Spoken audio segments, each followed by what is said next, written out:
there's more struggle and more movement inside the regime, and which is also a victory for the Iran. Khamenei wanted to make a criminal as a president. There's more struggle and wanted movement inside the regime, and which is also a victory, dominating the people, oppressing them. Wanted to make a criminal help to as the truth. There's more struggle and help the Iranian people to say no for the killers inside the regime, and which is also a victory, dominating the people, oppressing them. While the Mujahideen Khalq were able to stop this plan and creating cracks inside of the regime. These four changes, along with others, is a victory for the Iranian people. But there's a lot of work that comes ahead. The resistance also wants to extend the resistance among the people and among the governments in order to hit the regime more. The international community until now is always silenced and not talking about how the Iranian regime has actually been transgressing the international laws. And we will also have to work.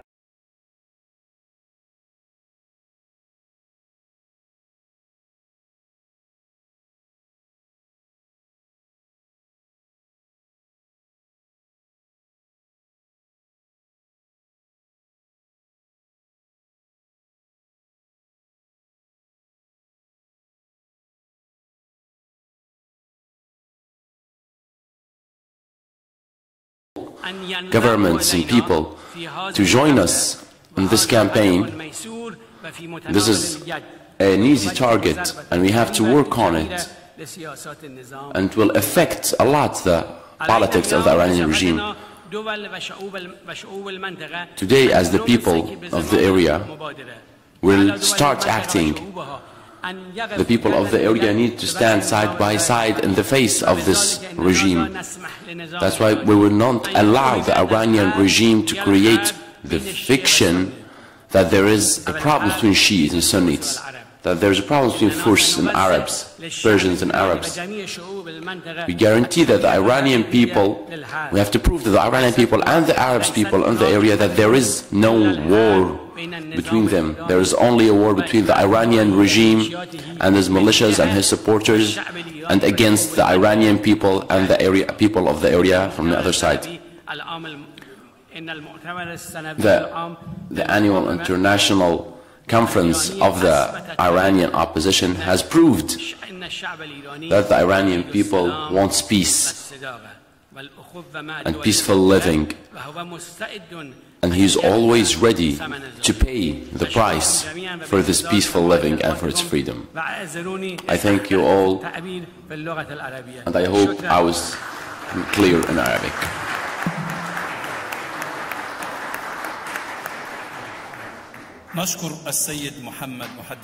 We thank Mr. Muhammad Muhaddithin for his word, and we thank him for clarifying what's happening, for crossing the eyes, crossing the T's and the I's. And we talk with now Sayyid Saleh Al-Qallab, the ex-minister from the Jordanian government.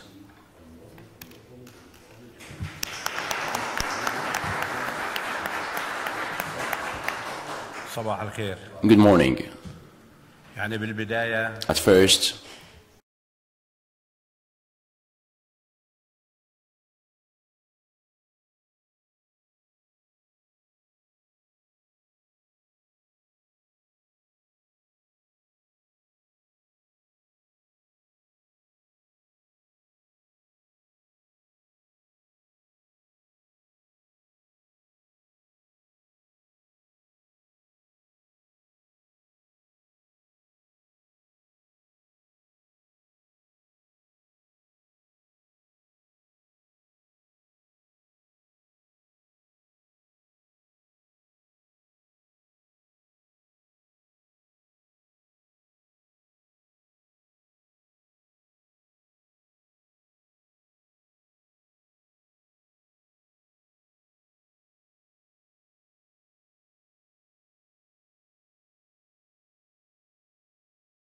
cancer, because the main cell of this disease exists in Tehran right now as the head of the regime.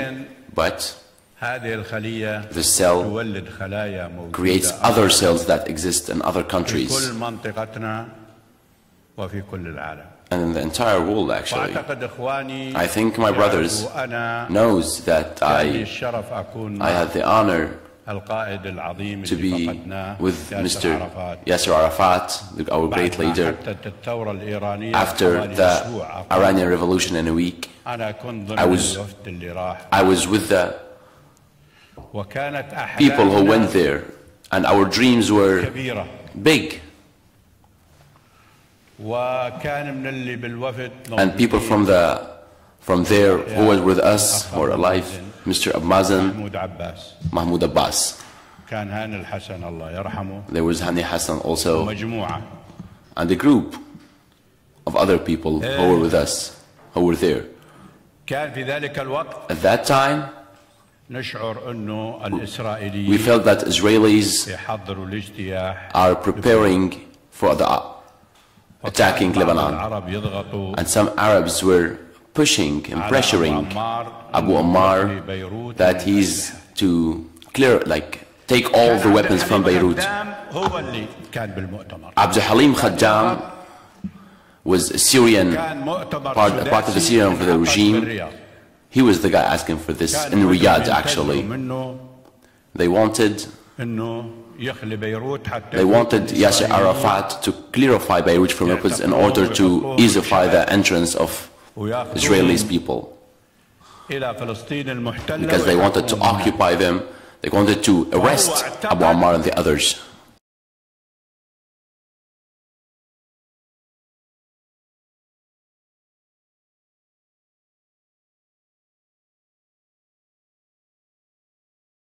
Iraq, in the Najaf al-Ashraf, there was a Palestinian group and said, we ask you to start a fatwa, which means that the zakah and the money is paid to the Palestinian opposition. He did the fatwa, to be honest, he did that. At that time, that early time. But the story is long, so I was one of the people who were shocked by him, that he refused to talk with Yasser Arafat. He refused to talk in Arabic with Abu Ammar. And Jalal al-Farisi was the translator at that time. And Jalal al-Farisi, his mother is Afghani. And when he wanted to be the first president of the Republic, who was Bani Sadr at that time, was running against him, Mr. Jalal ran for president. He wasn't able to run because his mom is not Persian.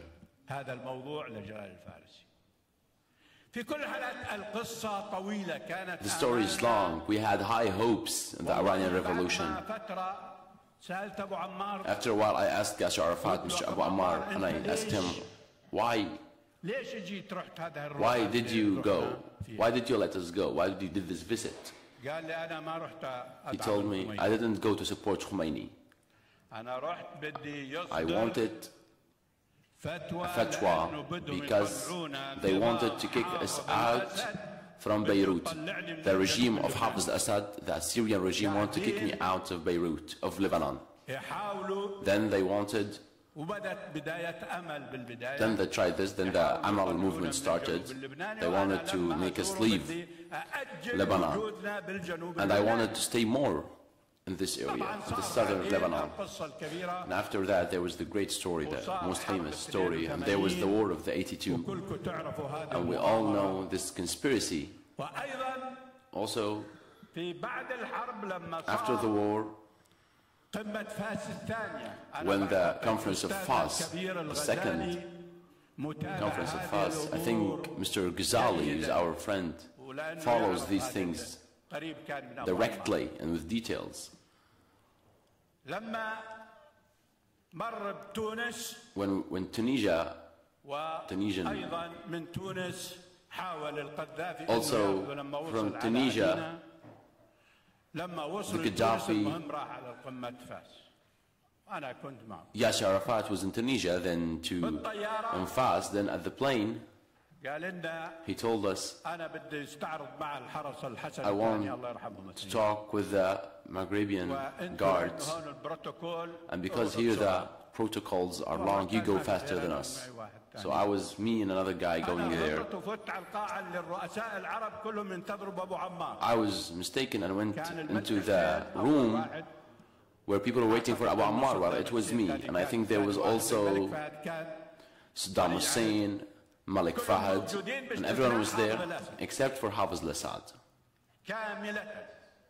Abdul Halim Khaddam came to the meeting. And they were, Yasser Abd asked him, why Hafiz al-Assad is not here? Why didn't he was receiving other presidents? He said he showed him a little insult. He told them that he killed 3 people, the Palestinians, the Lebanese, and this conspiracy has been created very long time ago. Now, I tell everyone who's in here, our brothers, but I'm talking in Arabic, and my friend Muhammad speaks in Arabic, but I want to say something. This is the result. Now, the capital of Abbasis is occupied. The capital of the Abbasi Khilafah is occupied. The capital of the Umayyads is also occupied by the Iranian regime, by the militias of this fascist regime, who was from the very beginning we sensed something wrong. I visited our brothers, and Mr. Muhammad wasn't there, wala Mr. Masoud.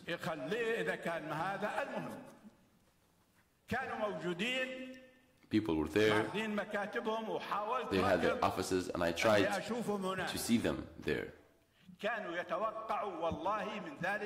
They expected a long time ago that we might reach this far.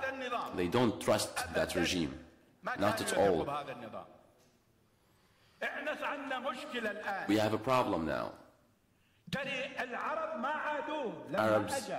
Arabs were not enemies. They were not enemies with this regime. We thought this is our savior because the Shah had created a lot of problems, so we thought Khomeini will be our friend, will help us. But at the contrary, we had huge problems. He created lots of problems. Now what will happen? Me and Mr. Muhammad, that this regime not only created problems outside, he didn't only deport its problem outside. I know personally that there's great suffering. And don't think that the elephant, when it's trying to fall, that he's good. No, this regime has inner problems. They have hundreds and hundreds of problems. They have struggle between groups, between religious groups. Seriously, there's a movement that I watched the Green Revolution of the Mujahideen. I watched it, I followed it.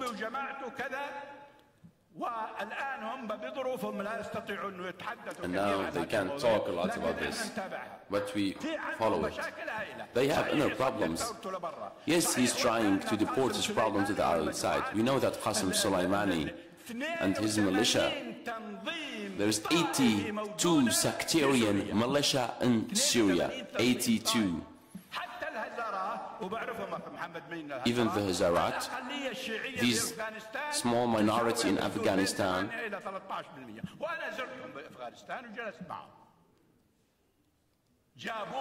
they brought them all in camps, and now they say who fights in Syria, who fights in Syria and Iraq, they will give him Iranian nationality. We arrived this point even in Lebanon.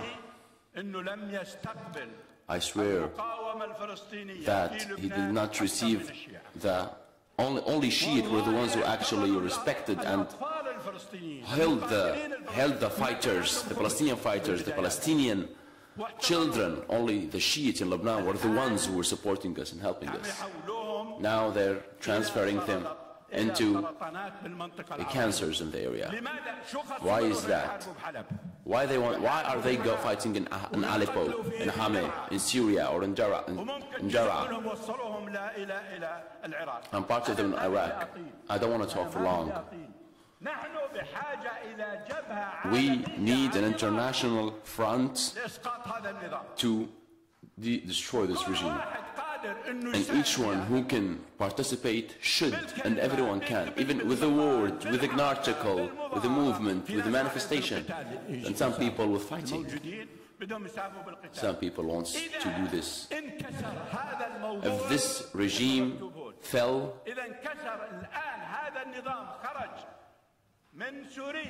if this regime left Iraq and Syria, it means it's end. And now we have a problem. Who will come after Khamenei? Who will be next to this religious leadership? And he's also he's old, and the Adarians want to wali and faqih from their people because they are the main group.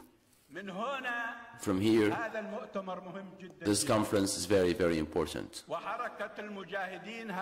And the Mujahideen movement, this respectable organization, I know from even before the revolution, this organization has been fighting in the front. They have hundreds of thousands of martyrs. The Evin prison in Iran, they showed us how the Shah used to imprison people. This prison only was able to hold 500 people, now we can see 50,000. That's why. And I'm saying for people on the outside that if this regime fell in Syria and Iraq, they will end in Tehran. The battle should be over there. And we have Iranians and Persians are great people, and we have a lot of historical connections with them. There's a historical and civilization history between us, writers and thinkers. The Arabs, the Arabic language was preserved by a Persian, Sibawayh. We are integrated culturally.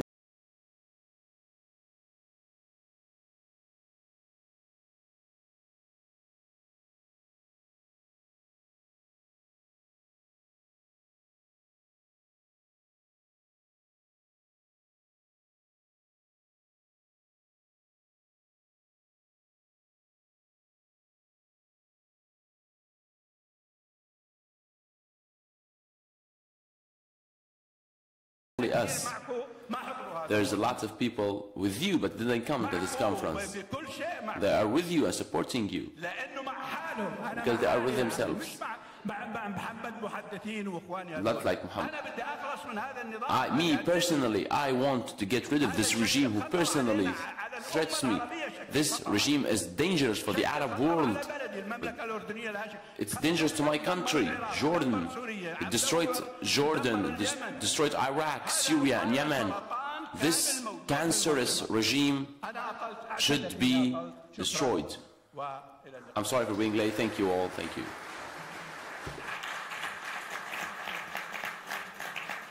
نشكر معالي الوزير We thank Mr. Minister for this world and for this clarifying to us and giving us a lot of keys for a future project to deconstruct this regime. He talked about a wide front, he talked about destroying it in Iraq and in Syria, he talked about supporting the resistance, all these ideas should be established. Now we talk with a representative of the Bahraini kingdom who has been targeted by the regime, with Mr. Jamal Abu Hassan, Minister Jamal Abu Hassan from Bahrain, who has been attacked by the regime and facing a lot of it from this Iranian regime.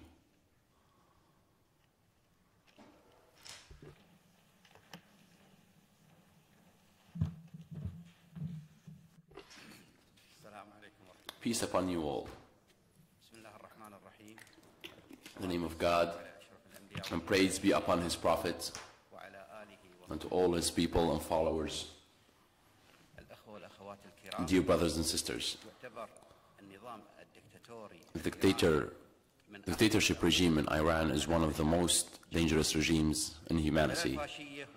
Neither fascists, neither Nazis did what this regime did. The regime of mullahs in Iran, and since the tyrant and the head of the snake, when he arrived in the 1979 to the power, people and the world has been suffering because of this regime, and especially the Iranian people who has been struggling and being oppressed by this fascistic regime.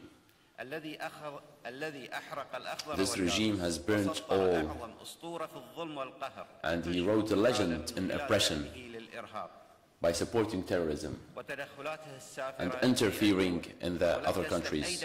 And no country was not safe from his games and manipulations. Dear brothers and sisters, we all know what this regime is doing in the entire world. Acts and transgressions to human rights. And we cannot stop these transgressions by talking or theorizing, or speaking words, or doing conferences or festivals. And we know they have a huge effect on the regime, but they're not an actual effect. But we need to move from theory to practice by group work and group planning in order and apply plans to destroy this regime. All of us and all the countries of the world, all the people of the world, and everyone who's oppressed by this regime wants him to be destroyed. And I think our conference today is the destruction of the downfall of this regime.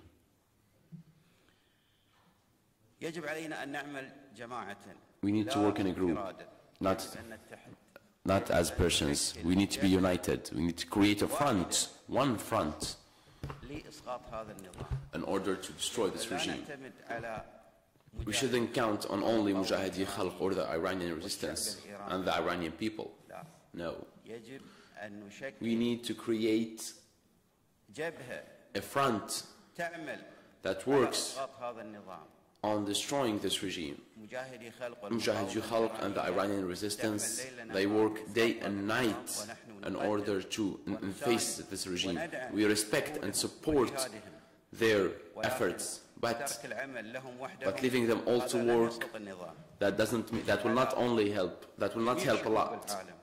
All the people and all organizations in the world must work with Mujahidi Khalq in order to destroy this regime and make him do not exist anymore. And I also demand the entire world, with its entire organizations, and how important it is to make the Revolutionary Guard as a terrorist organization, to mark him like this, because he's the group who is responsible for every terrorist attack in the entire world. Each terrorist attack in the world, the head of it is the Revolutionary Guard in Iran, because the plan and the supporter is the regime of mullahs in Tehran. I come from Bahrain Kingdom, and I have a huge endeavor, which is the problem of the transgressions that's created by the Iranian regime in my country. The Iranian regime is interfering in my country by supporting the terrorist groups that is creating terrorist attacks, which is not making us destroying our peace, manipulating our peace. All of this came by Iran, and we have been able to catch everyone who's been catched in the terrorist attacks. They confess without any torture or any pressures that they have been practiced in Tehran and trained by the revolutionary guards. They were also been trained in Al-Buqa in Lebanon and in Syria. The terrorists are being trained. The terrorists being trained are in Arabic countries, unfortunately, in order to attack another Arab country. Because of the mullah regime in Iran, the people are being practiced in camps that's been created especially to attack Bahrain and the Gulf countries. We want to say, that all of us want one goal, and which is the destruction of the Iranian regime. I say it and repeat it, and I will always repeat it. It is important to destroy this regime. We need to work on the destruction of this regime on any matter, on any way. This regime should no longer exist. We need to liberate the Iranian people and all the peoples of the area from this regime and his militias and his transgressions to all norms and human values. I tell you, my brothers and sisters, that we tell you that in my country, the Bahraini kingdom, that we created a front in order to discuss and to stop the foreign interference in the Arab world. And this has a lot of parliaments from the Arab countries, and anyone who wants to participate in it, we welcome him, because it's not only a concept or an idea, it's a practical front. Because we see that in Iraq has also been transgressed by this regime, Syria also, Damascus, neither Yemen, the origin of Arabs, was also been transgressed by this regime. Neither the Kingdom of Bahrain, the land of peace and immortality. All these countries, and Lebanon also, has been kidnapped and occupied by a terrorist radical group that follows the mullahs, which had kidnapped the political regime, the political Syria, which has been called Hezbollah. All these interferences that have been suffered, that the Arabic world has suffered from, are the core work of the fascistic regime in Tehran. My brothers and sisters, we confirm that we support the Iranian opposition with everything we have, with efforts, endeavors, money, support, in order to achieve our greatest goal, which is the destruction of this regime, downfall to this regime, downfall to this regime.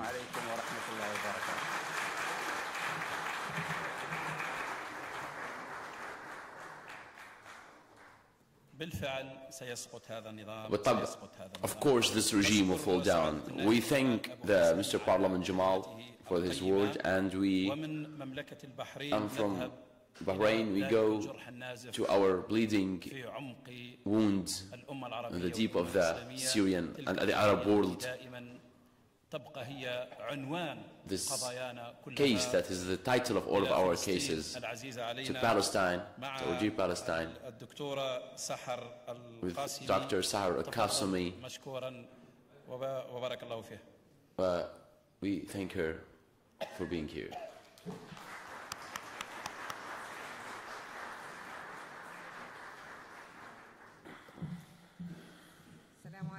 Peace be upon you. My name is Farah Kawasli. At first, I would like to thank the organizers of this conference that gave us the opportunity to stand with Arabic figures and international figures in order to discuss a very important case.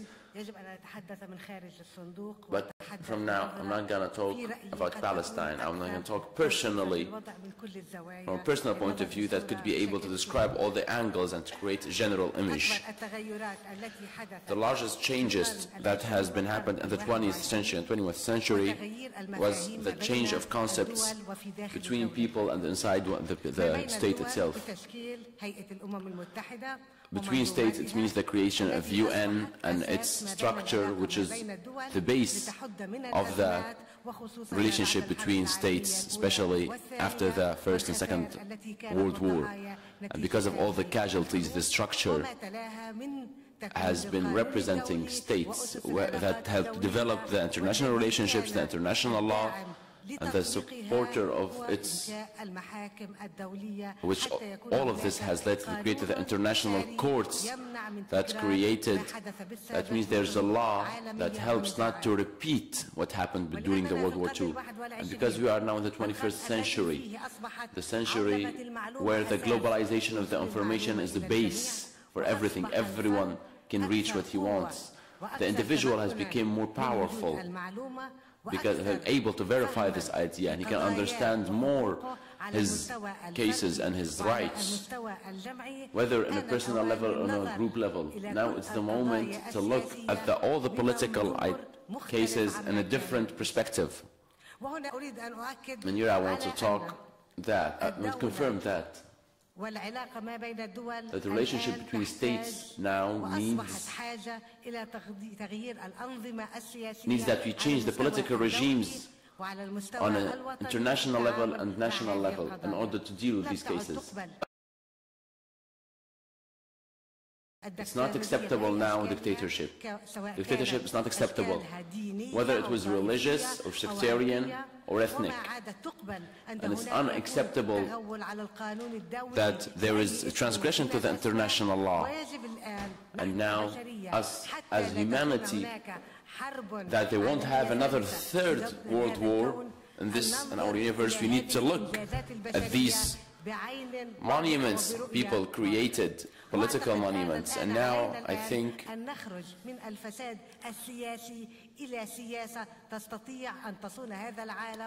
we need to change our political vision in order to create a policy that protects individual rights and group rights, whether inside the state or between state itself. And I need to confirm that any regime, fascistic regime, any regime that depends upon creating differences between its citizens, any regime that oppresses its people and imposes its force won't have a place in the history.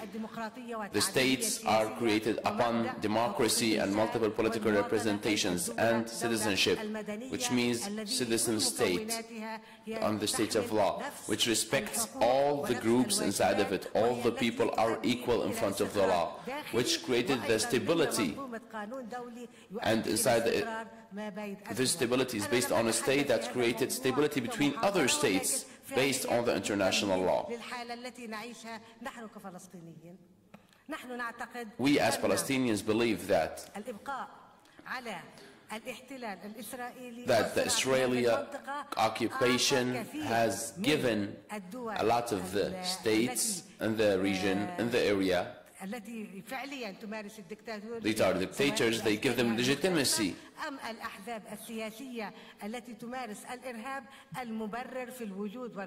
They give them legitimacy to stay and exist. And as long as there is this Israeli occupation, created double standards while dealing with these issues and cases. There is sometimes excuses not to apply the law because of the existence of Israel, which gave terrorist groups an excuse to enforce their terrorist acts.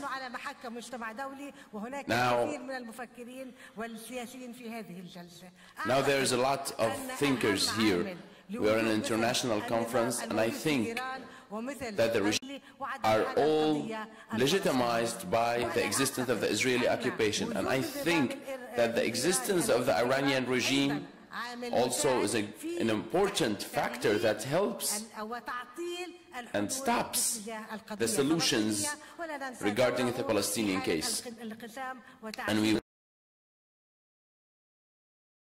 cannot forget its role in the division inside Palestine. That's why I am here, and as a Palestinian who searches for the rights of a human being as a main principle, as a Palestinian who tries to seek a civil state, democratic civil state, and as a human being in this world that has values, I believe that it's time to change our perspective in thinking. And as long as we postpone this and postpone the solution, will only harm the region and also the international relationships. What's happening now in the Arabic world and in the entire world is a clue that we are in a world that it is incapable. We cannot say that problems only exist in one place. They exist in many places and in many angles. And the downfall of the Iranian regime also starts by getting rid of the colonial occupation of Israel to Palestine, and we need to work together based on human values, on mutual points, in order to say that all our values as human beings should be shared and respected.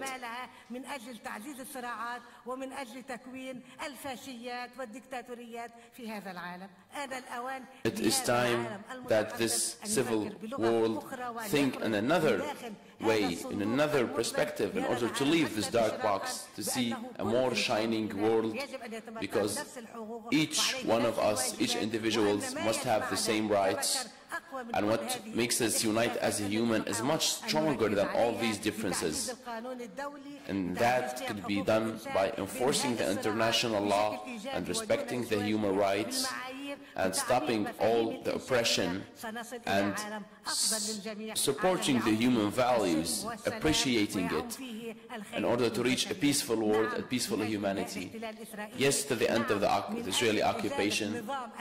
Yes to the downfall of the fascistic regime in Iran. Yes to fighting all kinds of terrorism. And yes to respecting of the international law.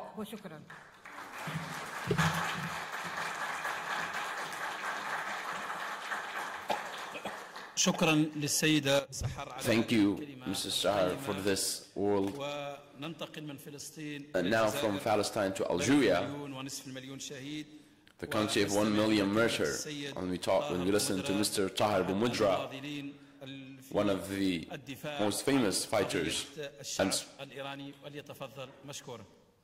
one of the major supporters for the Iranian case, for the Iranian people case.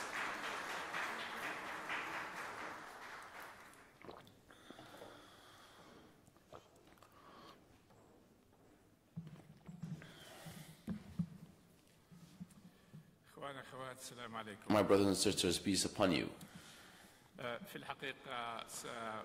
Honestly, I want to talk to you as an Algerian that lived, that witnessed what happened in Iraq, and I was an eyewitness that the crimes created, that crimes against the Mujahideen in Mukhayyam Ashraf. As a witness, as an eyewitness, I was morally obliged and principally obliged that I will fight for making the crimes created by the Iranian regime won't be forgotten, and who is responsible should be punished.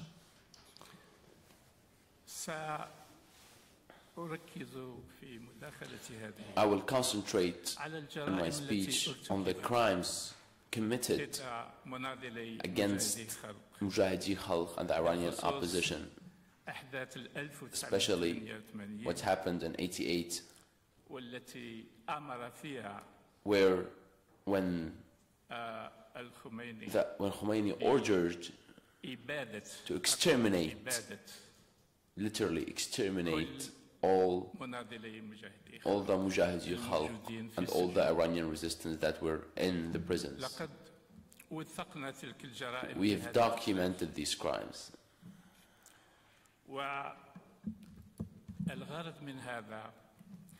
And the aim of this, for that we created an organization that committed to document these crimes and to identify these crimes and mobilizing people towards it and to explain the Iranian laws and the international laws that was transgressed by the regime and the ones that we should respect. This report documents all who had a hand in these crimes that was described by the great judge Jeffrey Robinson, that these are crimes of extermination. These crimes will be the first step to destroy the mullah's regime. Why? Because we were committed, and we've talked about this earlier, that fear should be overcome.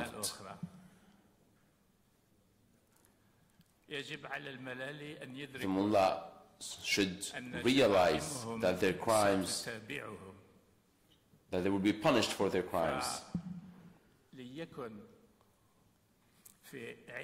So everyone should know that we are working in silence and calmly, but because we are trying to prove points. And one of the results of these reports that it was that Rouhani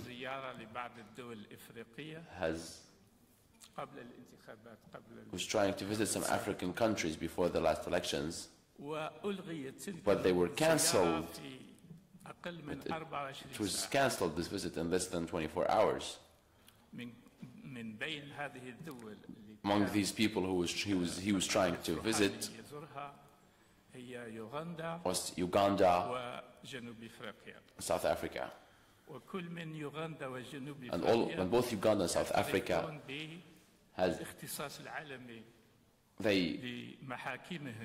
they know that they have faced crimes against humanity, and they respect the international law and the national courts. So they know. Not only they know.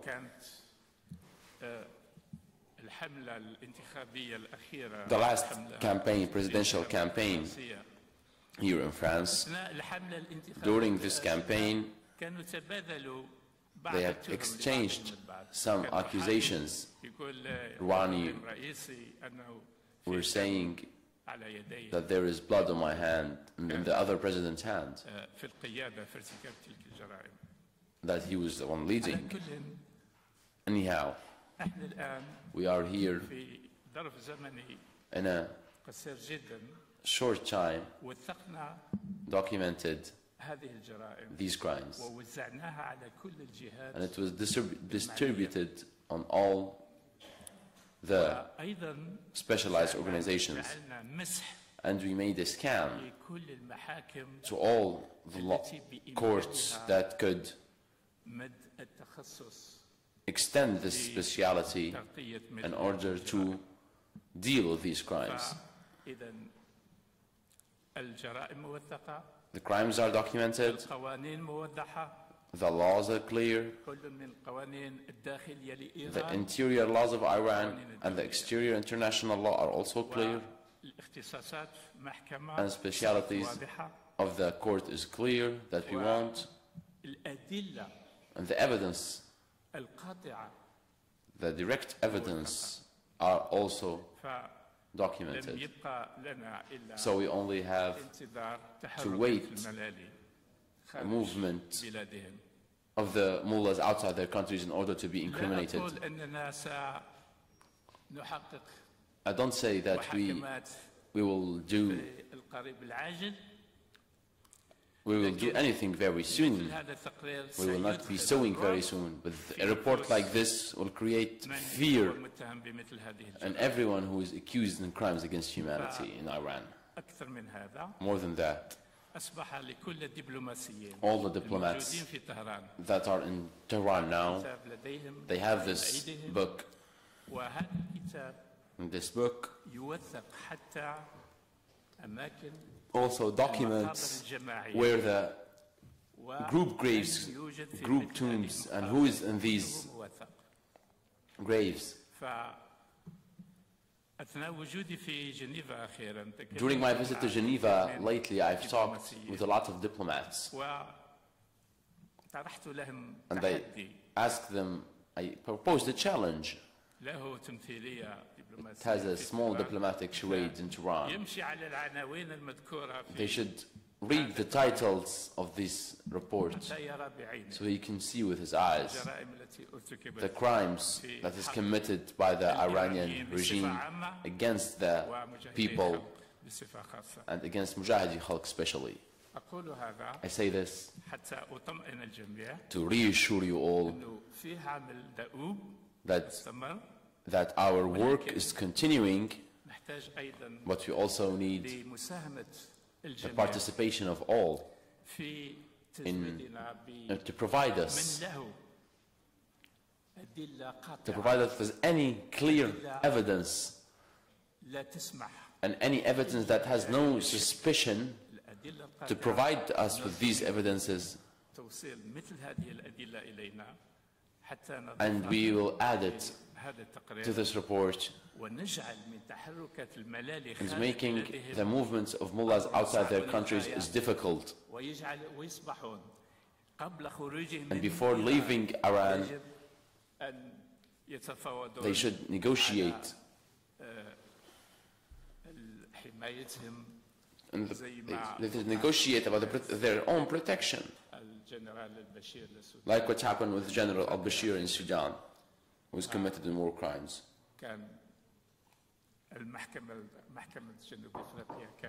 The Court of South Africa has issued a decision to arrest him. And the government there has deported him in order to avoid a diplomatic scandal. Events like this very soon will be possible to all who has a hand in these crimes.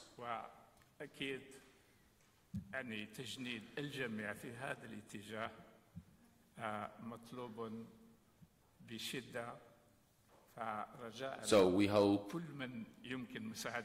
all who can help us, and thank you all.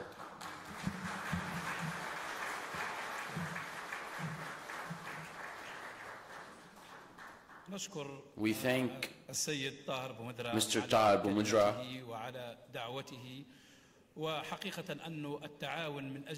and we think that cooperation in order to create reports and documents like this is very important in order to stand against this regime.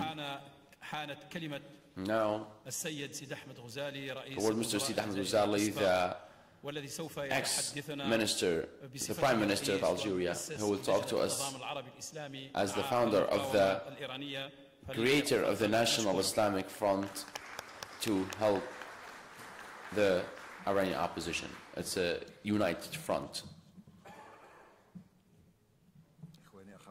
My dear brothers and sisters, In the name of Allah, and peace be upon His Prophet. People who come from all over the world,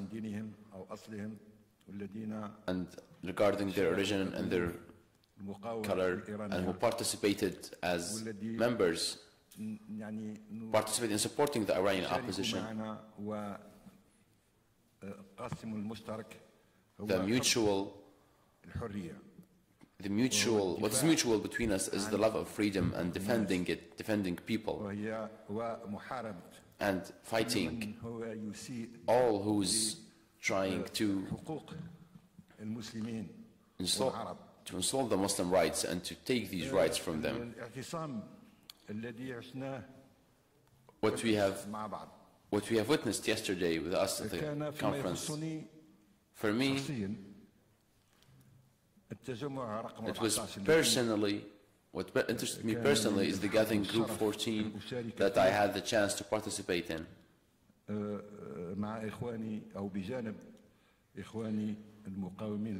Where I was standing with my fellow friends, the Iranian opposition, and my brothers and sisters from Arabs and Muslims. When I look to the long struggle that the Iranian opposition and the changes that since 2014, I feel proud and astonished by their efforts. When I look at 2004 for the first annual meeting, I look how much the resistance have witnessed, have lived, and at the same time how many victories they have achieved, and steps, huge steps that the resistance had achieved. In 2004, the first meeting, the one like we did yesterday, the first was in 2004. At the first we were only 5,000, I guess. 6,000. Now we are more than 100,000. Show me an organization in the world that is capable to gather 100,000 freedom fighters and supporters from all over the world, from Europe and America, from Asia and Africa. Supporters, European supporters. At first they were just a few. Parliamentaries. And now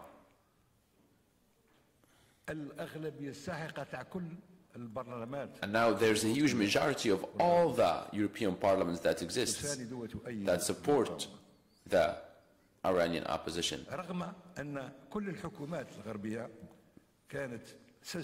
Even though that all the European governments has marked the Mujahideen Khalq, the Iranian opposition, as a terrorist group, but the list of terrorist groups in the world is, I have the honor to participate with a lot of meetings with lawmen in Luxembourg, for example, in Paris and Luxembourg and Berlin.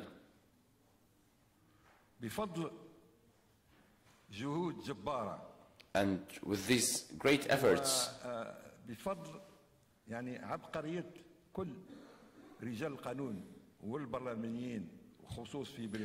with the support of all these parliaments and lawmen from from England and France, the Iranian resistance was able to succeed and achieve a lot of goals. In 2008 and 2009, all these courts in London, Luxembourg, and Washington that forced all to remove the Mujahidi Khalq from the terrorist groups list. But the resistance were able to achieve victories. At the same time, the reaction to these victories by the Iranian regime was getting more and more brutal. And I remember that after the American invasion to Iraq in 2003, 2004, the American army has occupied the city of Ashraf.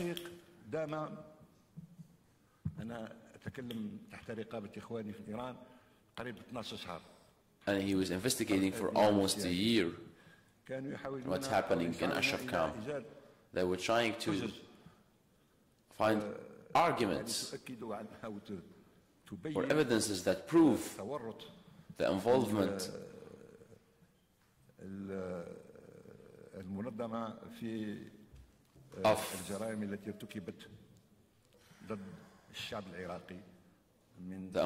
of Mujahidi Khalq in the crimes against Sha'b Iraqi, which weren't be able to prove because it's not true.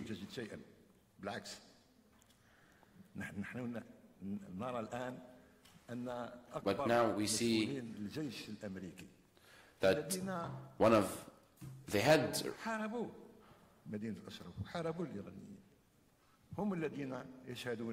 and now we can see that one of the most American government speakers in very high class and standards are now fighting this regime. And I remember General Phillips says, I wish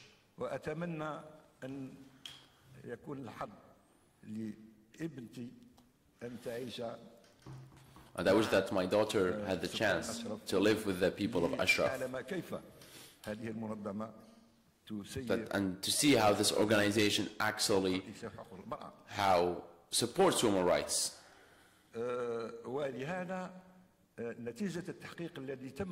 And because of this investigations that had reached a conclusion that the American army that was investigating back then has confessed that to the right of Mujahidi Khalq in order to be protected by the American army and by the UN. At the same time, the American administration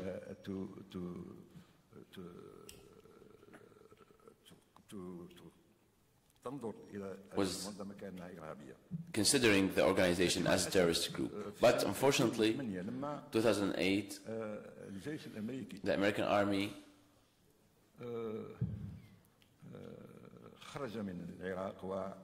left Iraq and gave all his powers to the Iraqi army. And one of these powers was the protection of people. And while the army did not protect, the Malki's government did not protect Mujahidi Khalq actually. At the contrary, he was serving the Iranian regime and applying his orders. That's why our friends and brothers in Ashraf camp lived total torture and boycott and alone and military attacks and missiles against them while they were imprisoned in that camp.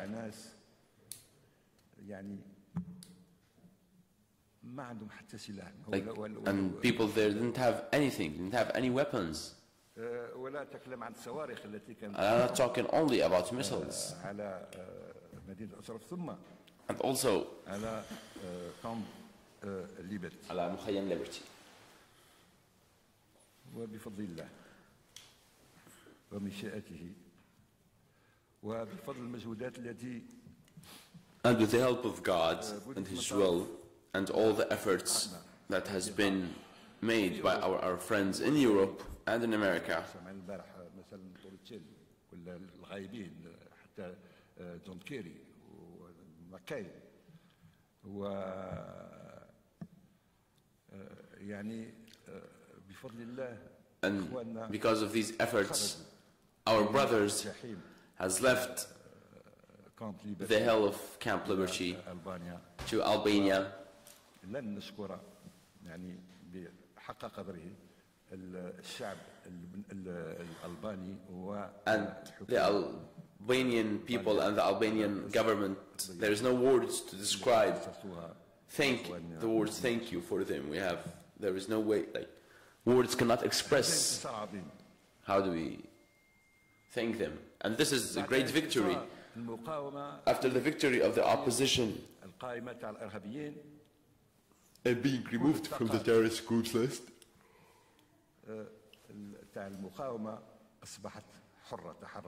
now we can say that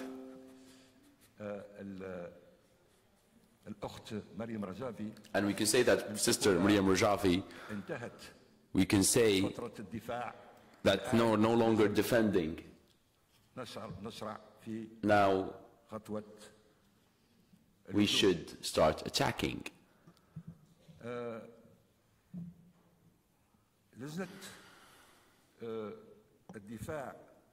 The defending group, or the Islamic Arabic front of defending the Iranian opposition, who's also helping defending the city of Ashraf, its mission has ended, but its special mission has ended. But the opposition and the mission regarding the Iranian opposition has never ended. That's why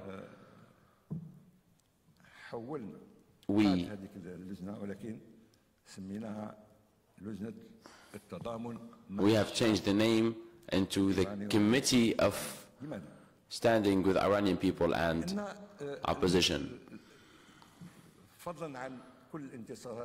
Because in addition to all the victories that has been made by the Iranian opposition, we are still working on another factor, the main factor, which is the destruction of the Iranian regime, the mullah's regime. But this could be done with the participation of all the Arabic public opinion, Islamic public opinion, and the European public opinion. And both of us, all of us know that the Iranian case and struggle was still unknown to the international public opinion, whether to the Islamic and Arabic world also.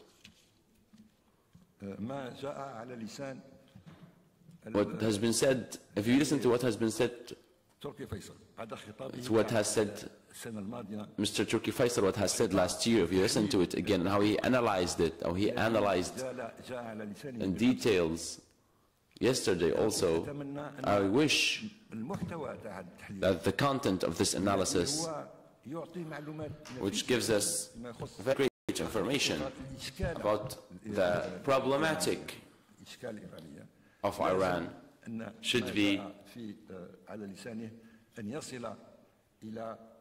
transmitted to all the Arabic peoples and Islamic people, and should be also transmitted to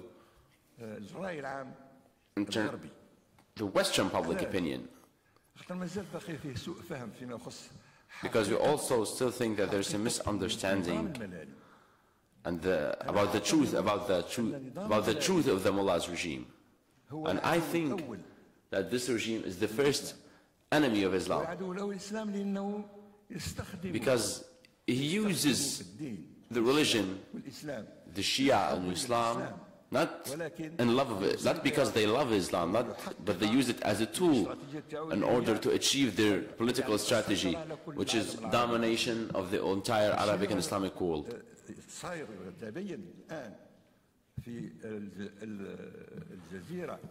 We can see now in the Arabic world now, the Gulf area, it clarifies what's happening there, it clarifies the Iranian strategy. When it was give it when Iraq was given to this regime and Syria was given to this regime. Some people think that, and this regime thinks, the regime thinks that these are parts of its land, Iraq and Syria, and Lebanon, and Yemen also. And the cornerstone of this standing in the face of it is the Saudi Arabia. And now we see that the Arabic public, the public opinion should know this, that Iran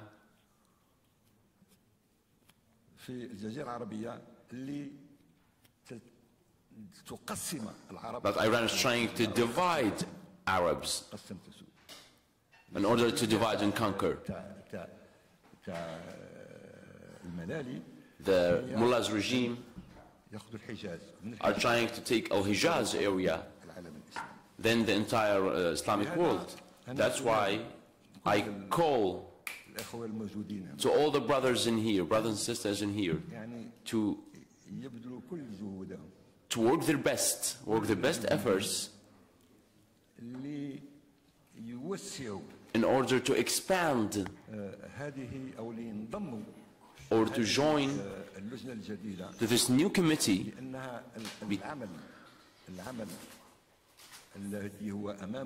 because the work facing us, the work that we need to do, we should make it our priority, which is the downfall of the regime at first, then raising attention in the international public opinion and the European public opinion and the Arab public opinion, so these crowds, these people know the truth about this regime. And I thank our brothers and sisters in Saudi Kingdom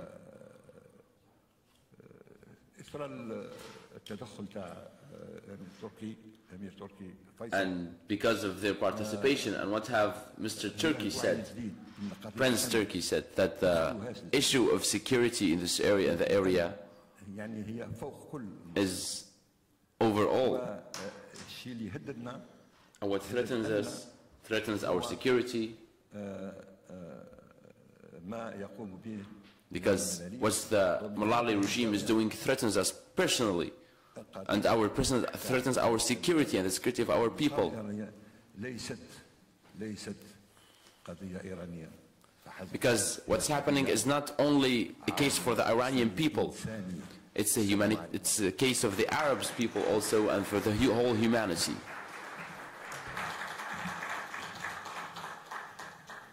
نشكر معالي الأستاذ سيد أحمد غزالي على كلمته. Thank you, Mr. Sayyid Ahmed Ghazali, for your speech. يعني جمعت بين التاريخ والواقع. And it was both about history and about things on the ground and about the project of the mullahs. Now we will have the Jordanian parliamentarian member, Mr. Hazem.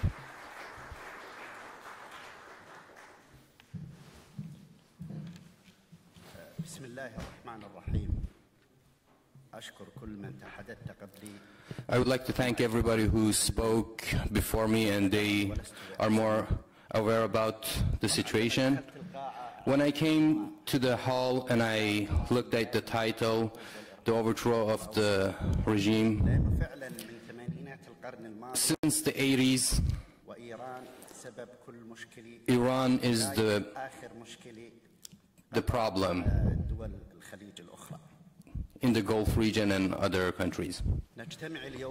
We are gathering here today while our region is seeing a lot of crimes and killings, and it have never been seen like this before.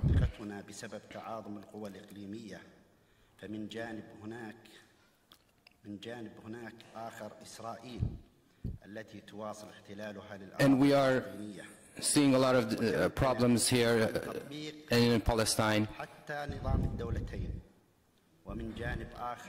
And on the other side, we are seeing the Iranians and their interference, either and also in Syria, Iraq, Lebanon, Bahrain, and also bringing instability to other countries. So dear brothers, to have peace in the region, we have to have justice for Palestine. I came from Jordan, the country that all the religions live together there. And we have got a lot of Syrian refugees there because of the support to the Syrian regime that comes from Iran. Now it's time to come to a solution for Syria and also for Palestine, and to stop the Iranian interference in the region.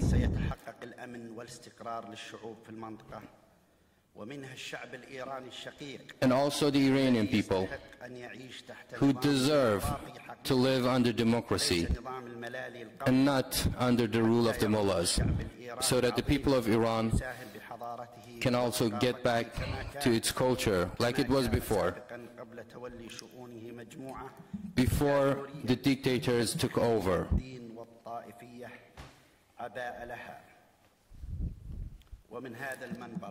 And from here,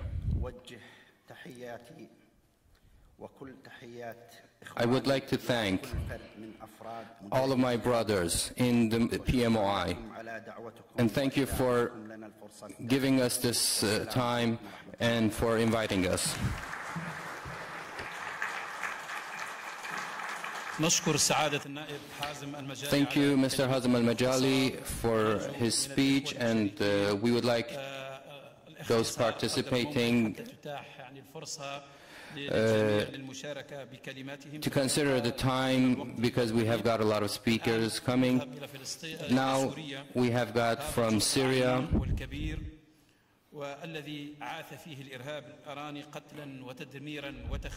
and the country where the Iranian regime have been destroying the country.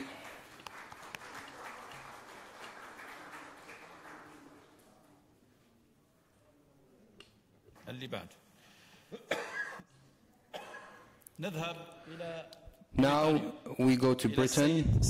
Mr. Strawn Stevenson, the head of the Relation Council with Iraq, and he has been outspoken about the Iranian interference in Iraq.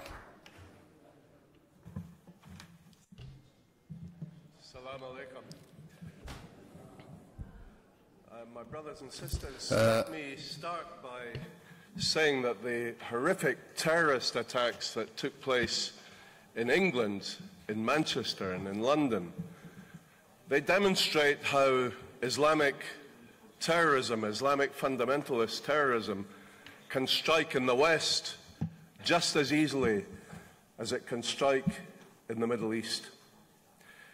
But let's roll back the clock and look at the genesis of Islamic fundamentalism, because until the arrival of the 1979 revolution in Iran and the creation of the first contemporary Islamic Republic, we did not really recognize this type of terrorism in the world. But the arrival of Khomeini and his brand of Islamic fundamentalism laid the groundwork for what we have now come to recognize, and one of our speakers, one of our eminent speakers this morning, recognized as the cancer which is eating throughout the Middle East today. I know from my 5 years in the position as President of the European Parliament's delegation for relations with Iraq, I had to go many times to Iraq to look at the unfolding situation there. I know that when Nouri al-Maliki arrived as the puppet of the Iranian regime, in the role of Prime Minister, and he was instructed repeatedly by the mullahs in Tehran to crack down on the Sunnis, to get rid of the Sunni members of his government. He started by attempting to arrest his vice president, the most senior Sunni in Iraq, Tariq al-Hashemi, a man who is a great humanitarian who wrote the constitution of the new Iran, and yet he accused him of terrorist offences, and Hashemi had to flee to Turkey, where he is now living in exile.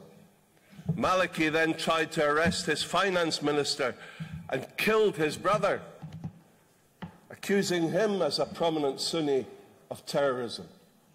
He created, because of the crackdown on the Sunni population in Nineveh and Al-Anbar province, he created a civil war. And that civil war drew in Daesh from Syria. They seized this opportunity to come into Iraq, and they quickly overran a third of the geographical territory of the whole country. And then, inexplicably, we see the Iranian regime saying to the West, we will help you, we will become your allies in driving Daesh out of Iraq. And the West is now providing air cover. There are 6,000 American troops now in Mosul, helping the Iranian regime, the Shiite militias, led by the leading terrorist Qasem Soleimani. We're helping them with air cover, with ground support, to annihilate the Sunni population of some of the ancient cities of Iraq, leaving cities like Fallujah, Ramadi, and now Mosul reduced to smoking ruins. Thousands, tens of thousands of Sunni men, women, and children murdered in an act of genocide, where we in the West regard the Iranian regime and their trained, funded, and militarized Shia militias as our allies, and their trained, funded, and militarized. We have seen Shia militias of terror by the Iranian regime into Syria, which has kept that civil war going now for almost 7 years, with hundreds of thousands of innocent deaths. We have seen the Iranian regime backing the Houthi rebels in Yemen, backing Hezbollah in Lebanon, as we've heard in repeated speeches today. This is the cancer spreading throughout the Middle East. But it is bizarre, from my perspective, that we regard the Iranians as our allies in Iraq, but we regard them as our enemies in Syria next door. What kind of foreign policy is this? But I see a change. I see a big change coming with the arrival of President Trump. His first foreign policy meeting in Riyadh with King Salman, with 55 leaders of Muslim nations from Egypt, from the Middle East, from the Gulf states. This was an incredible breakthrough, where he identified Iran as the global sponsor of terror. But what a great initiative by the Arab states that they held this conference entitled "Together We Will Prevail." Because surely that is the message.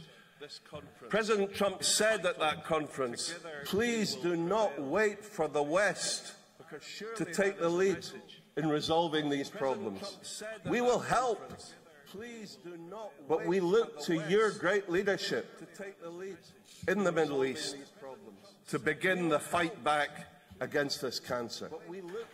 And of course we will help. Of course, together we will prevail, as the conference title stated. You know, the nuclear deal which was signed by the previous Obama administration following 8 years of appeasement policy towards the Iranian regime. The nuclear deal released $150 billion in frozen assets.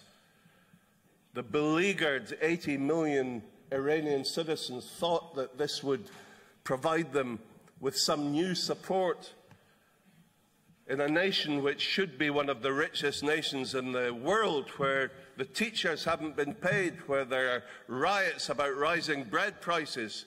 They thought the release of this money would help them to restore their economy. But that money was simply used to give more funding to the Shia militias, more funding to the 70,000 Afghan proxies fighting in Syria to prop up Bashar al-Assad's bloody regime, more funding to Hezbollah, more spread of terror throughout the Middle East. That's how bad that nuclear deal has been. It has been catastrophic for all of us. Do you know, during the Second World War, the famous American general George S. Patton, he once said, "We have to face up to the challenges so that we can enjoy the exhilaration of victory." Well, I want to leave you today, ladies and gentlemen, with the message that if we face up to the challenges posed by this evil regime in Tehran, we will enjoy the exhilaration of victory. Together we will prevail. Thank you.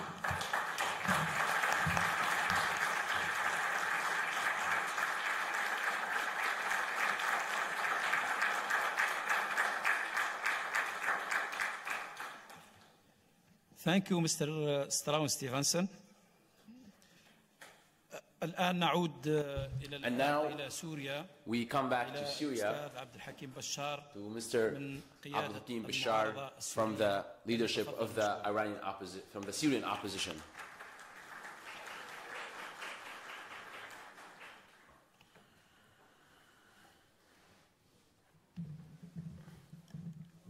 السلام عليكم ورحمة الله. Peace be upon you all.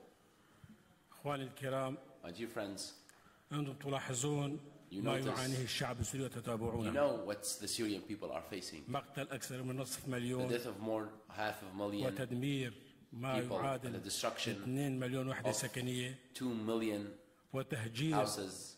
نصف سكان سوريا في الداخل والخارج. And almost half of the Syrian population is refugees والمجازر or الجماعية. And the genocides كلها يرتكبه النظام هو دمية في أيدي طهران. By a regime who is a puppet لولا in the hands of النظام الملالي في طهران without the regime of mullahs in Tehran, the Syrian regime won't exist, and he won't be able to stand in the face of the Syrian revolution during the first couple of weeks. But the Iranian regime has used mercenary 82 sectarian organizations fighting in Syria. Some of them from Tehran were imprisoned there in order to fight the Syrian people who only ask for freedom and dignity.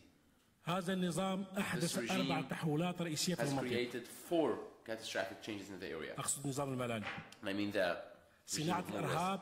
the creation of terrorism and its support. Then, as Daesh, who is a great example, that this organization is created by Iran. Daesh, the terrorist organization, is attacking everywhere in the world except by Iran. And also Hezbollah, the terrorist group, that made us discover that he was never fighting against Israel, but he is only a sectarian group who is being ordered by the Iranian regime. The second event is the application of the totalitarian regime, religious totalitarian regime, and the intervention of the regional countries, the public intervention. It wasn't only a secret. It's known now that they intervened in Yemen and Saudi Arabia and Lebanon and Iraq, using النزعة الطائفية the المقصود. sectarian, التأسيس the construction لصراع of a struggle, طائفي of a سني sectarian شيعي مفتوح في struggle المنطقة، between Sunnis and Shias in the وهذا area, أكبر خطر which is the biggest يقوم به danger الإيران حاليا. that could be faced by Iran.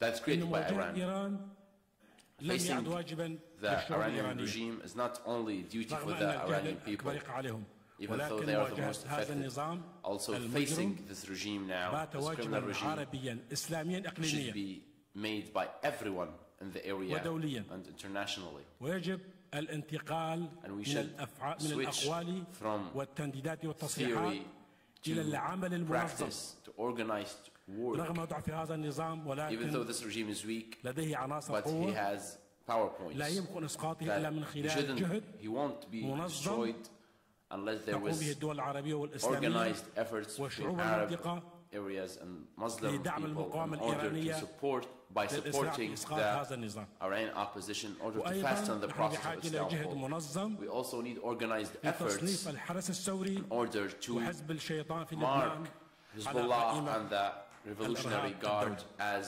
terrorist groups. بهذا العمل المنظم With this سوف organized نخلص work, المنطقة والعالم من we إثم will وجرائم help the هذا النظام. area لذا get rid of نكرر this regime. دعوتنا الحاجة إلى So we عمل repeat our منظم need for عربي an إسلامي organized إقليمي work, للتصديق Arabic إسقاط هذا Islamic النظام. work. مع الشكر. Thank you all. Thank you. نشكر السيد We thank Mr. Abdul Hakim Bishar from the leadership of the Syrian Revolution for this word. والآن نذهب إلى تونس. And now we go to Tunisia. ونتيح الكلمة إلى السيد سعادة النائب في البرلمان التونسي محمد الجيلاني. Mohamed Jilani مشكور. will be talking to us now.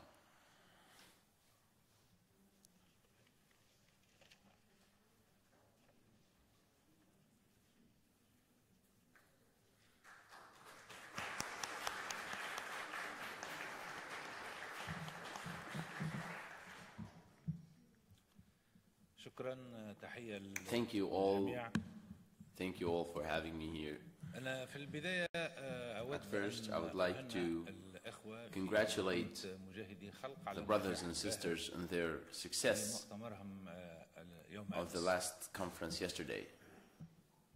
عندما كنت شاب When في I was الجامعة young at the university, 79 كنت طالبا in the years of 79, I was a student in the Tunisian كنت ككل الشباب متحمس university. I was like all the young people who were like excited for the Iranian revolution, and like all the people in the area, we were seeking good because of this, the revolution who removed the Shah. But we noticed fastly after the success of the revolution,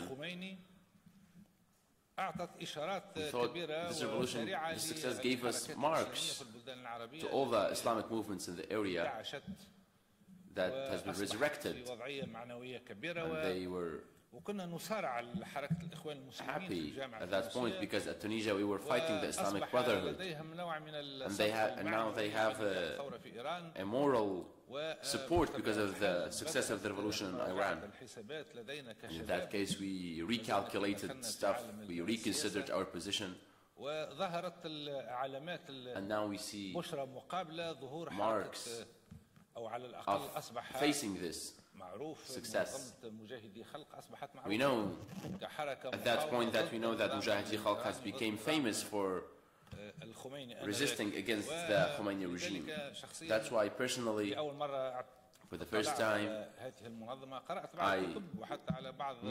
I got introduced to this organization by reading some articles and books. And we even watched some conferences and some manifestations that has been organized in Iran back then. I had the honor yesterday to witness for the first time their conference, and I was shocked by the number of people, of Iranian people who came, or whether the huge numbers of guests. That left me with hope, great hope, in relationship with the Iranian situation. The Iranian regime, I will not be the one talking about it. The Iranian regime did not serve the Iranian people. It didn't give them anything. You only oppressed them. Whether workers or peasants, students, young and women, their situation became worse under this regime, under this dictatorship. In the world today, there is no regime like this that could oppress these people. Women, yesterday, last week, Iranian women had started a campaign called the White Hijab, which is a secret organization which demands that women should not be wearing himar or hijab. And this movement was popular in Iran, which means that the simple liberties of women, which is wearing whatever she wants, does not exist in Iran. And now the Iranian regime is trying to become an emperor. As my fellow friends said, that what the regime is doing in Iran and Syria, Iraq and Bahrain and Yemen, in Saudi Arabia also, the Iranian regime has created a surveillance system in Eritrea. Even so, in Angola, the Iranian regime is trying in Tunis also, Tunisia. You know, Tunisia is the heart of the Fatimi state in the history. It was founded in Al-Mahdiya, then it was moved to Cairo. And when the Fatimi state was in Tunis, Tunis was a Shiite country. But now Tunis and Maghreb and Algeria are Sunni countries, the Malkis to be exact. So Iran now is trying to, using intelligence, in order to create sectarian wars, sectarian Shia or Sunni wars, in order to create a Shia organization. They spend monies, a lot of monies, on this organization, using the civil society organizations. Iran is trying everywhere, the regime is trying everywhere to use the sectarian factor of Shia in order to manipulate and dominate. And what's the most dangerous now is to base a new struggle, to create a new struggle between Sunnis and Shiites, which is very dangerous. And via it, the Iranian regime wants to extend their power into the Maghreb, the Arabian Maghreb. And these countries are Sunnis in either case. And we all know this, but I think, honestly, I don't agree with the title of the conference, because I don't think the downfall of the Iranian regime will be the end of the wars. My brothers and sisters, Arabs, we in the Arabic area, we are an exception of this century. Look around you. This area that has been in war. We have wars everywhere, even Arabic area and Islamic area. We see wars in Iraq, Libya, Iran, Yemen. This area is the one who's in the exception of the century. And this area is not only the Iranian regime who is closed. Our Arabic regimes are also like this. Our regimes are also against liberties and against women and against equality. And this area that is a test for every conspiracy, which is the price is paid by its people, and this area will always be in burn, even if the Iranian regime failed, because there is also other regimes that protect Daesh and Jabhat Nusra, and supports Al-Qaeda, and supports the terrorist groups, the new terrorist groups, like what we have in Tunisia. It's not only the Iranian regime that the wars will end in our area. This area should be an area for freedom and liberty. And I think that brothers in the Iranian resistance opens us, gives us an example of resistance, because the fall of the Iranian regime is the first step to change in this huge geographic area, which means switching to democracy. I believe our brothers in the Iranian resistance are the ones responsible, and I tell them, and I'm not here giving them advice at all, but I think it's their responsibility, the responsibility of the Iranian people has struggled. Oppression that has started since the Iranian Revolution and could go far by a couple of years, but it will end. But this people, its great history, will give a chance to our area to be liberated and to become democratic. And I hope the Mujahideen Association will be at the leading front of this Liberation Act.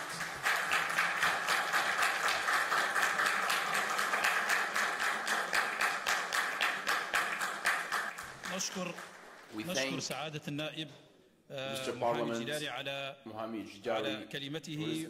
والآن ندعو المتحدث باسم الجالية السورية في الولايات المتحدة المهندس هشام النجار لكلمته لإلقاء كلمته ونرجو الاختصار وبارك الله فيك. Exiled in the United States, Mr. Najjar.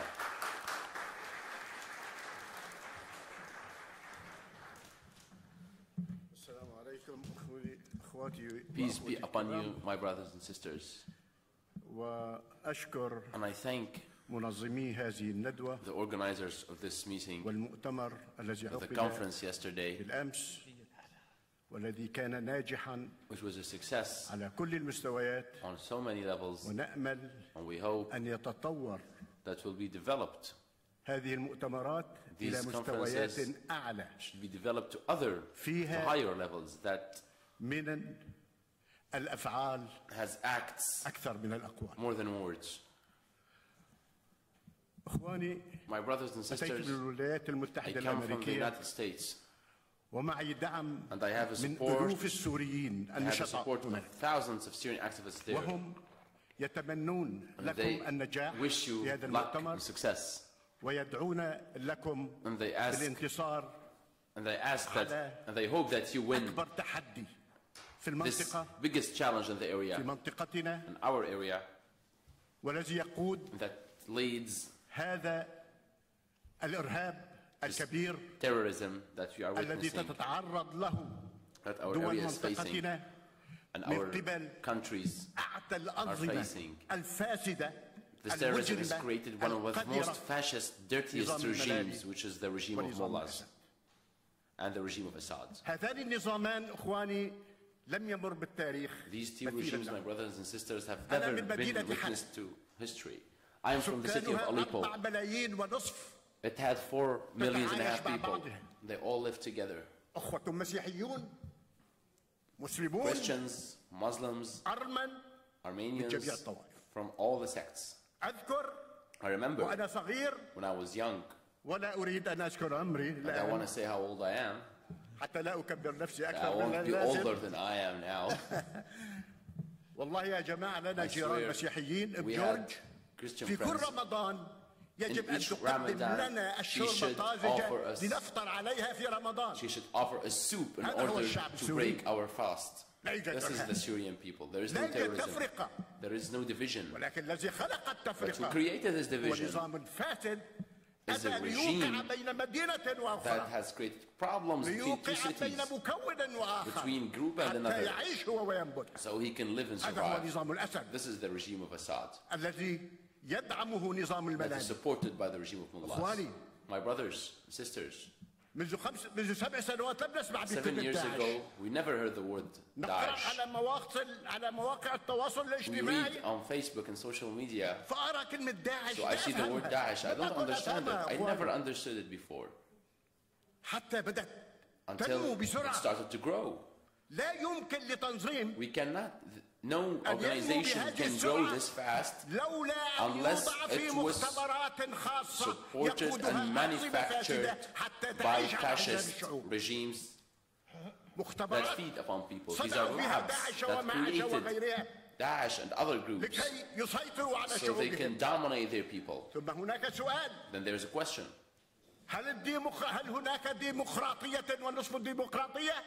Is there a democracy? هل هناك دولة ديكتاتورية a dictatorship ونصف الديكتاتورية or have dictatorship? مهندس ودرست السياسة في جامعة ستاتن آيلاند I am an architect and a politician, and I know there is nothing called half dictatorship or half democratic, and there is no half terrorism. The terrorism is one. Who supports the terrorism of Hezbollah is the Iranian regime. And from this Syrian regime, the Iranian regime, those are the people who created terrorism, so they can live, they can thrive. في قتال شعوبهم ويستمروا في حكم هذه الأنظمة. Governing this area. أيها الإخوة. My brothers and sisters. إن الأنظمة الفاسدة تريد أن تغطي نفسها بشيء ذو قيمة عالية. لذلك تستر هذا النظام ونظام الأسد تحت حزب المقاومة ودعم المقاومة. وأريد أن أذكر of saving Palestine and fighting Israel. They legitimized themselves, and when I want to remind my Palestinian brothers when the Syrian regime attacked them in Tel Zatar, and their picture still being circulated right now, a woman carrying her child running from the Syrian army, so she can run away from killing. She will fall, then she will carry her child again. She will run, and the Syrian soldier is following her so he can kill her. And the pictures are still existing now. This regime created an intelligence, special intelligence organization which is for Palestinians only, which is faced against Palestinians from side and Palestinians from other side.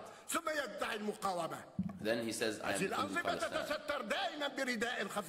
These regimes have a cover to legitimize themselves, but people are more aware of this and these games. في عام 1970 كنت ضابطا مهندسا في الجيش السوري. In the 70s, I was an officer in the Syrian army, and Assad did his coup d'état.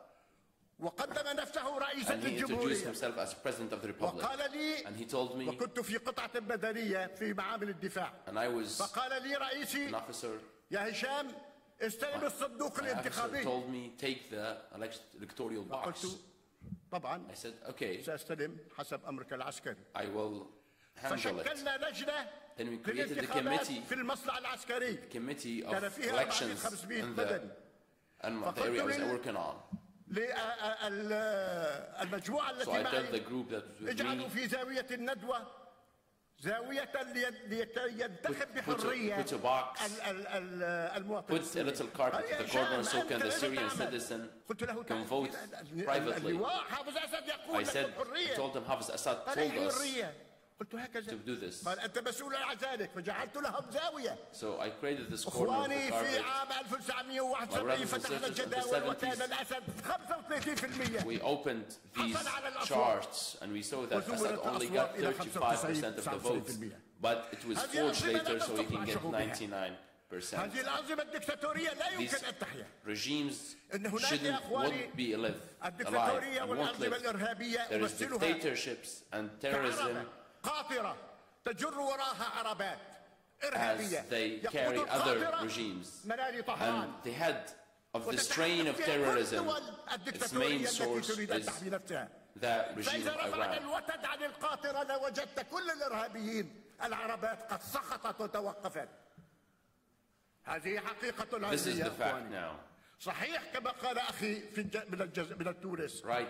It's right how my brother in Tunis said that after the fall of the Iranian regime, there's another terrorism.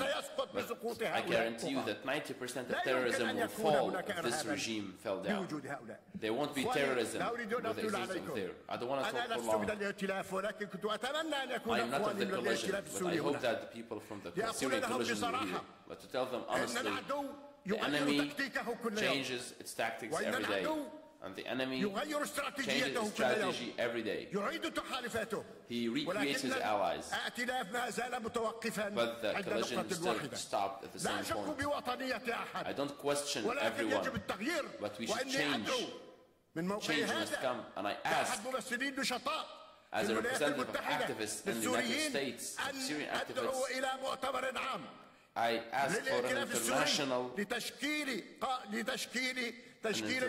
conference for the Syrian politicians to create an opposition that could face the new changements in the world, in the area. And I also say, I ask for alliance between the Syrian Coalition, National Council,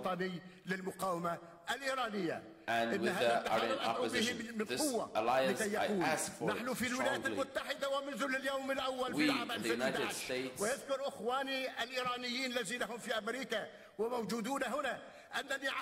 I asked for an alliance with the Iranian opposition to work hand by hand for the Syrian revolution and for the win of the Syrian revolution. Yes, we want a stronger alliance. And at least in the media, that we have media representatives. My brothers, we can't stay like this. We need to develop ourselves. We need to hold responsibility, all of us. Facts are changing, lies are changing, and the evil powers should be stopped. So we need to step up the game. I end my words and say, I am optimistic. No matter what. But words needs acts to support it. We are there, Syria activists, the Iranians exist, and the collision between us should be stronger. In the area, there is the Syrian regime and the Iranian regime. If they fall, everything will be in peace.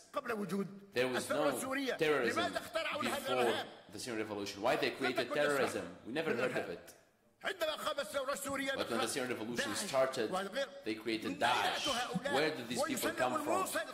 And they were handled Mosul during one day. These are created in the labs of Assad regime and the Iranian regime. And these countries are the ones that created Daesh. And all of us stop in the face of it. We don't ask the West to help us. We ask the West to support us. And be honest with us. And we can win and stay partners to the West who helped us before.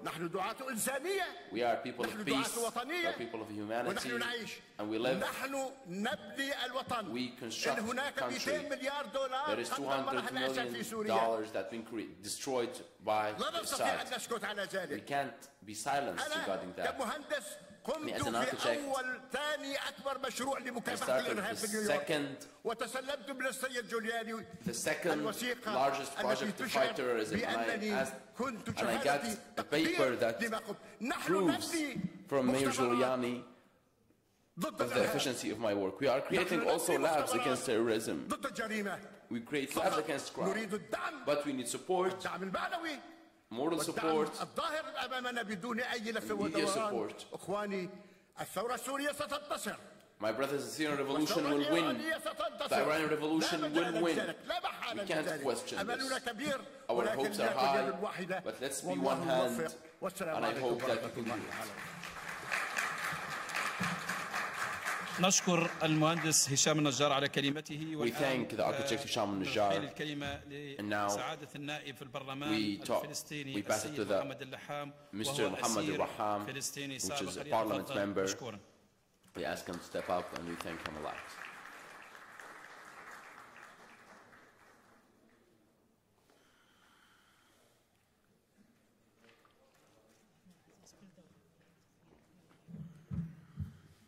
Good evening, everyone.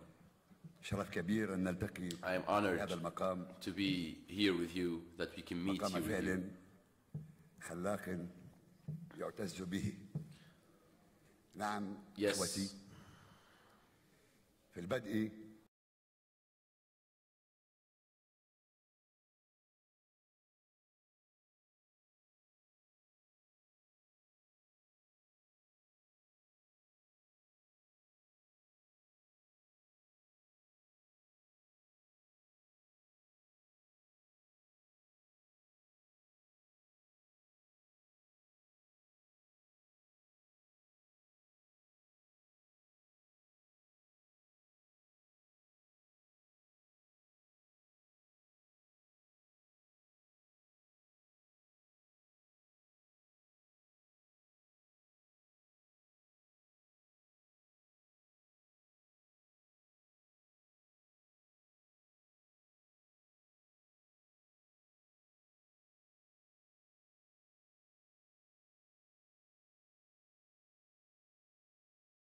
their houses to respect, to receive eulogy for Mr. Yasser Arafat. We are here in this place.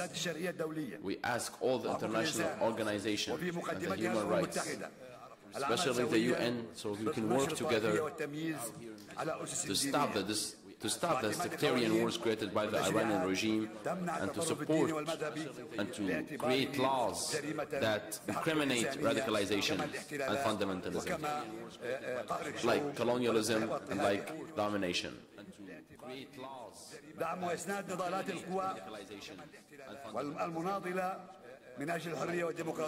And also support all the powers that try to seek freedom, like other organizations that has been lately created in order to fight for our rights and create a cadre to fight sectarian fundamentalism that's in our area, that is facing a lot of types of oppression and attack, whether it was sectarian wars, civil wars, or domination. Yes, my brothers, I hope you all succeed. We will stay with you in our mutual struggle to gain our independence and freedom. And we confirm to you and to all that destroying fundamentalism and sectarianism and dictatorship and facing dictatorship in Daesh won't be. It will be a result of a long-time struggle that also face dictatorships and those that create sectarian wars. It will be a result of a long-time struggle that also face dictatorships and those that create sectarian wars. It will be a result of a long-time struggle that also face dictatorships and those that create sectarian wars.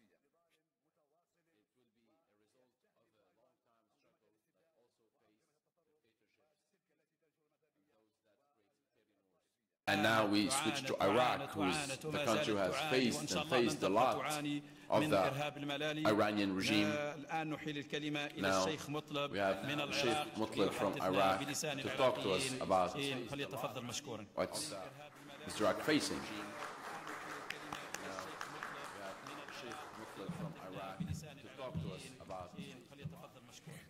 In the name of God and Allah.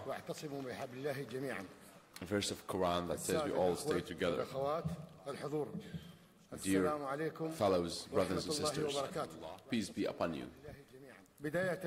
At first, I would like to thank you all, and I hope from who's in here to read a verse of Quran in praise of all the martyrs of the entire world. Standing up, please. للشهداء الأحرار في العالم. The martyrs of the entire world. كلهم العالم. Standing up, please. للشهداء الأحرار في العالم. أوجه تحياتي الشعب العراقي من عاصمة الرشيد. I send to you solutions from the Iraqi people, salutation, and also to the heroes of Mujahid Khalq and to Madame Rajawi from the Iraqi people, في أشرف وخيمي أشرف and Ashraf al-Liberty who left. I am here honestly. There is a lot of wounds in my heart. We expected in 2003 that when Baghdad was occupied, we thought we have a new Iraq, but we were surprised that we had been occupied another occupation, which is the Iranian occupied. It is the Iranian occupation. And he made Iraq as a battlefield for sectarian wars, where Iraq before that was the whole, the heart of the Arabs.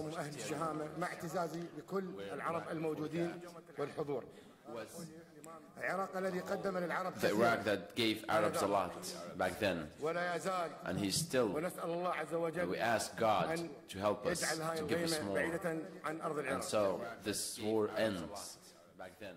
I would to mention something very important. Iraq is a part of the Arabic nation, and the Eastern Gate that defended Arabs for 8 years in a war against the Iranian regime, which has lost a lot of its people in this war.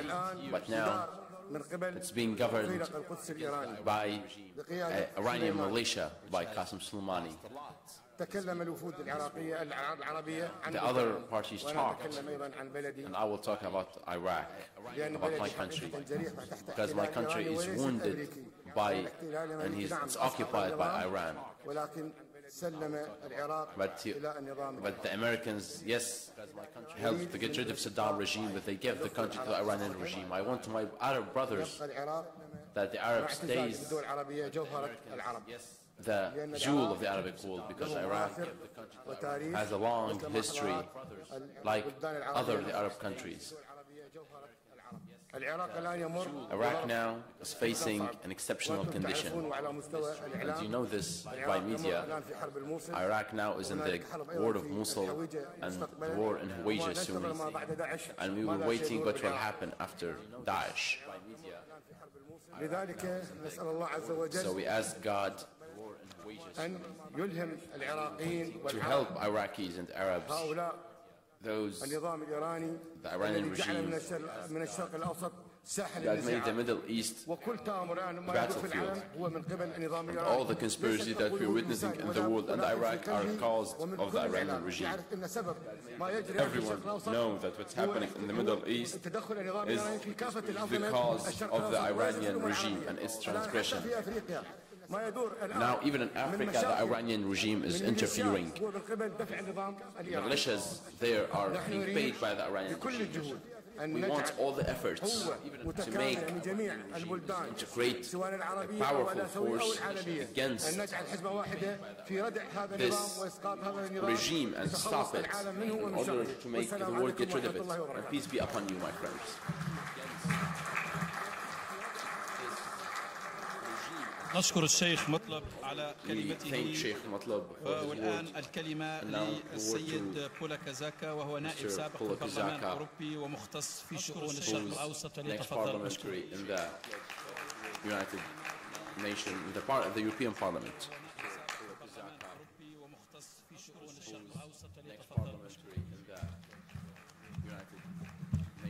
Assalamu alaikum. So, thank you so much for the Iranian resistance, and most in particular to Mohammed Mohaddishin for this very honorable invitation. It is to me always a tremendous pleasure to be with my dearest Arab friends. I have been the first time in the Arab world, exactly guests of the People's Mujahideen of Iran in Ashraf. I landed first in Amman and then through a journey, a complex road journey to Ashraf, and I had I would say a fast course in understanding what was going on, and sometimes this speed of learning is really the crucial issue, because I think that former President George Bush in 2007, long time after the evil was done, I think he finally understood what was going on, and he finally understood that he opened the way for the hidden invasion of Iraq, which is, by the way, the title of the book I published in 2008. And I did understand because I was there. I was there in Ashraf, and I was there in the south of Iraq, and I was there in Kurdistan, and I was there through the whole of Anbar, and I understood it was an invasion. and an invasion. I shall never forget that the first meeting I had with an Iraqi Arab sheikh, he turned to me and he said, "My biggest concern is that wherever the Iranian guards arrive, drugs arrive with them." And this is one of the many things that nobody in the West understands. And this is one of the things I have just published, a work with a colleague of mine, Siegfried Wolf, last week.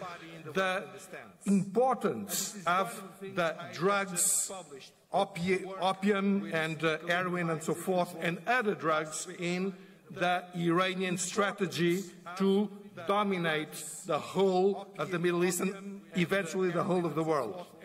And that's something I started to learn exactly with an Iraqi sheikh. And I did learn so much in these times with both Iraqis and with my Iranian guests.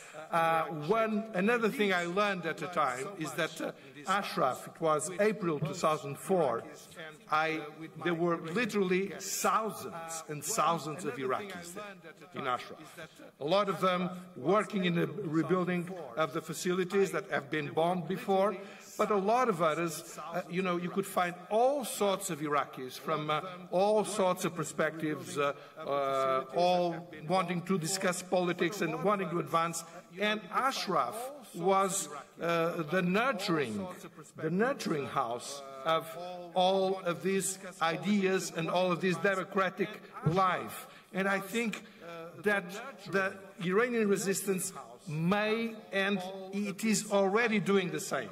And it is very necessary that this is done as soon as possible, because the invasion, I never called it, I'm very sorry, but I never used the expression meddling. What meddling? It's invasion. It's the Iraqi, it's in Iraq, in Syria, in Lebanon, or in Yemen. What is it? This is the troops of the Iranian Revolutionary Guard Corps with militia that they hire from other countries. That's an invasion. The human. What is it? This is the troops of the Iranian Revolutionary Guard Corps. The big advantage of Mr. Trump, and this was said yesterday, is that he is learning much faster than George Bush. But he did not get there yet. He has to. And you have to help him. And you have to stay together. You have to understand what is fundamental, what is crucial, what is the most important, and what is secondary when you deal ones with the others.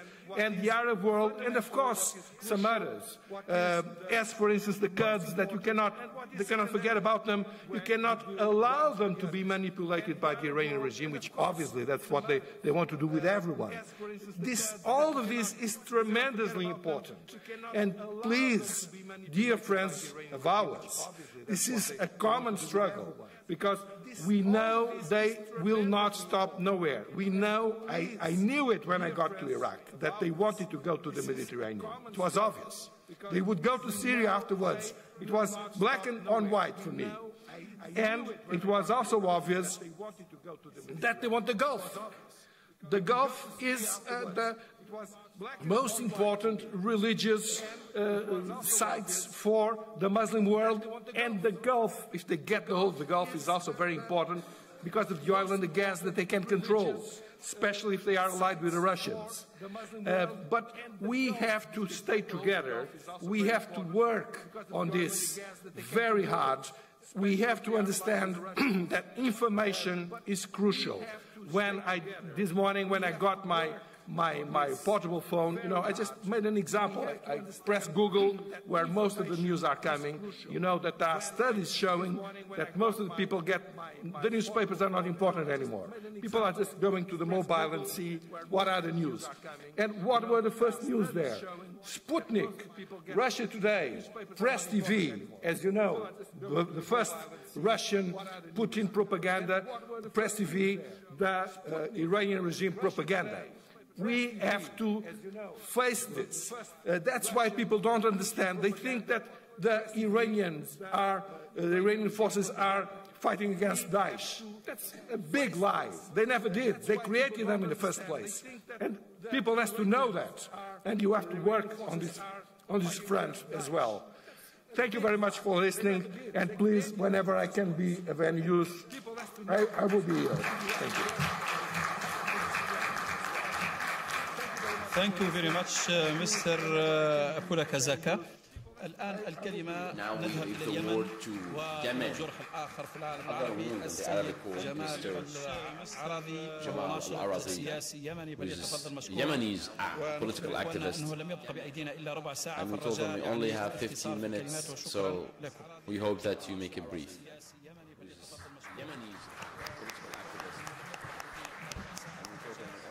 السلام عليكم ورحمة الله. Peace upon you, my friends. Usually we come as supporters to Mujahidi Khalq, and now we come to them as we are partners in fighting the Iranian regime, who is everywhere in Yemen now, like my country. Honestly, we want to be with the Iranian opposition at the same front in order to create a structure, a mechanism, developed mechanism in order to fight this regime. And I think this mechanism could be by exposing the transgression of this regime against the human rights, and by this mechanism enforcing the culture. What this regime does is that it enforces the culture of violence and terrorism, and that's what we witnessed last week in Yemen, that the Houthis has changed, for example, the curriculums of the schools. The ones who are supported by Iran has changed, has been radicalizing people in Yemen, children, or to create more literacy. And now these curriculums are preparing a new generation of radicals and terrorists in our area and other areas. And this is one of the ways that the Iranian regime adapts in order to expand his revolution.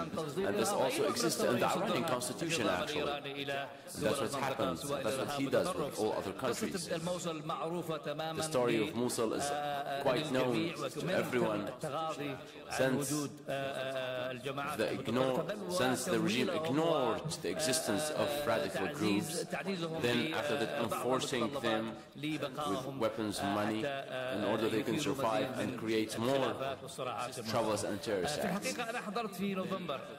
Actually, last 2 years ago, I was with another, I witnessed an activity made by an organization that supports the Iranian regime, and the title of the organization was quite interesting. It was talking about the human rights in the Middle East.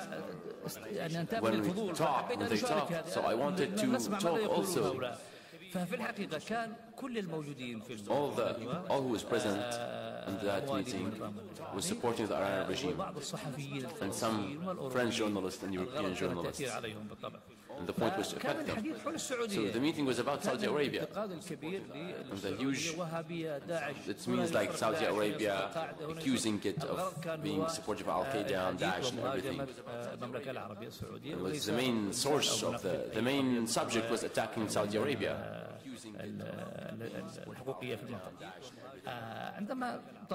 That's when I wanted to talk. They thought I am from Yemen, and they thought I am supportive of the Houthis. They did not expect an opposite will come to this. So I told them it was better that to call this meeting Saudi Arabia, the biggest enemy of the world, and let's not talk about democracy and freedom. So they have an ongoing strategy, a huge lobby in America and Europe in order to support, to create propaganda and shift public opinion. And also Mujahidi Khalq is also part of the struggle where they also have a positive effect on the public opinion, which is that we need to help them in this and mobilize people towards that. I think that changing the curriculums of schools in Yemen created by Houthis is a very dangerous step, and it have more and more steps in the future regarding education in order to prepare a generation of radicals. There is not only terrorism of Daesh, there is also the terrorism of the Iranian regime with the same technique. This regime will fall. This conference, yesterday and today, we saw a huge development from lots of people in the entire world. And honestly, year after year, we see that this regime will suffer and struggle more. It will suffer from those who refuse him. Everyone will refuse him, and he will end up with the history garbage. And we hope the effect will be more. And from this year to the future, we hope that we have more efforts in order to stop this regime. And us, as Yemenis people, against Houthi, we ask the international society to stop what's happening in Yemen, because now the Houthis are preparing a generation of radicals that will see its effects soon, and very soon. And I think in the future we'll have more darkest future than now. This regime will fall now, but with more work, with more effective techniques. We thank Mr. Jamal for his words.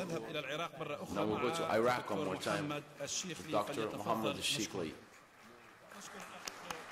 thank Mr. Jamal for his words.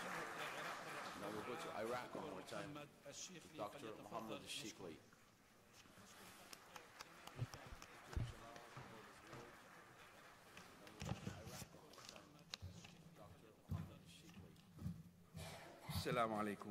Peace upon you, my friend. In the name of God, I am proud to be part of this meeting in the presence of all these elite people and elite personnel of people who support freedom and justice in the world.